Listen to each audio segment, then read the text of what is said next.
लेकिन सीधी बर्फीली हवाओं ने उन्हें काला कर दिया। सब खत्म अम्मा, सब खत्म हो गया। इतनी मेहनत से क्यारियां बनाई थी, लेकिन रात की ठंडी हवा ने सब मार दिया। हम किसान हैं, पर शायद भगवान को मंजूर नहीं। मैंने कहा था ना गौरी, यहाँ कुछ नहीं होगा। हम अपनी कब्र खोद रहे हैं। देखो, तुम्हारे ये हिमालयन गोल्ड के बीज भी मर गए। तभी एक जीप के रुकने की आवाज आती है। मेजर रणवीर लंगड़ाते हुए छड़ी के सहारे उतरते हैं। उन्होंने ये मंजर देखा। खड़े हो जाओ जवान। फौजी और किसान में एक ही फर्क होता है। फौजी सीमा पर मरता है और किसान खेत में, लेकिन रोता कोई नहीं है। साहब, आप कौन? और हम रोए नहीं तो क्या करें? कुदरत हमारे खिलाफ है। कुदरत खिलाफ नहीं, तुम बेवकूफ हो।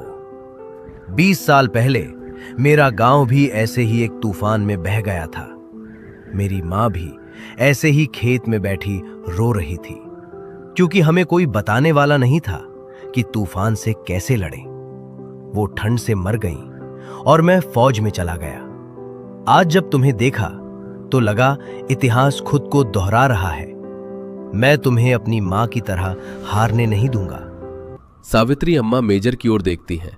उनकी आंखों में एक समझ और सम्मान का भाव आता है। हाँ, तो हम क्या करें साहब, हवा रुकती नहीं। हवा को रोकना नहीं, मोड़ना है। दुश्मन सामने से वार कर रहा है और तुम सीना तान के खड़े हो। डिफेंस कहां है? फौज में हम संसाधनों का रोना नहीं रोते, जुगाड़ करते हैं। तुम्हारे घर में पुरानी साड़ियां हैं? साड़ियाँ? हाँ, बहुत है। तो बनाओ उनका चक्रव्यूह। उत्तर दिशा में जिधर से हवा आती है वहां मोटी साड़ियां बांधो और ऊपर हल्की शिफॉन की साड़ियां। हवा छन कर आएगी और गर्मी अंदर कैद रहेगी। इसे पॉली हाउस नहीं, साड़ी हाउस कहो। ये तुम्हारी मां की ममता की तरह फसल को ढक लेगा। मेजर साहब ने दिमाग दिया और बहुओं ने मेहनत। मेजर रणवीर, जो कभी सरहद पर देश की रक्षा करते थे, अब इन किसानों की फसल की रक्षा करने के लिए कमांडर बन गए थे। पूरे पहाड़ पर बांस गाड़े गए और रंग बिरंगी साड़ियां तान दी गई।